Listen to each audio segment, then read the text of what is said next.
ব্যাংককে একসাথে আছেন জেফার ও রাফসান সাবা। গতকালের সেই খবর নিয়ে সামাজিক মাধ্যম যখন তোলপাড়, ঠিক তখনই আগুনে ঘি ঢাললেন জেফার নিজেই।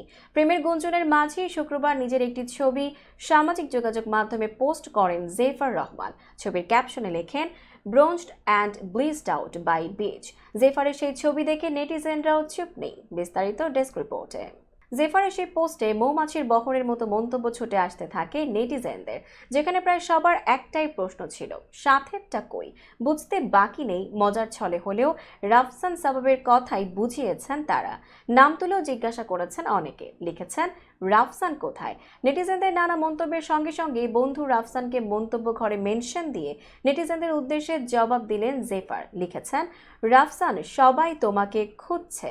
জেফারের সেই কমেন্টের উত্তরে রাফসানও লিখেছেন, আমি একান্ত সময় কাটাতে ব্যস্ত, সেটা সবাই জানে। প্রসঙ্গত, শুক্রবার বাংলাদেশ সময় দুপুর 1:30টার দিকে ব্যাংককের সিয়াম প্যারাগন শপিং মলে বিখ্যাত পেরি পেরি ফুড শপের ভেতরে দুজনকে দেখা যায়। এদিন রেস্টুরেন্টের ভেতরে দুজন পাশাপাশি বসে খাবার অর্ডার দিচ্ছিলেন। খাবার খেতে খেতে কিছুটা সময় একান্তে কাটিয়েছেন তারা। দুজনে একসঙ্গে অন্তরঙ্গ হয়ে ছবিও তুলেছেন, তবে সেগুলো আর ফেসবুকে আসেনি।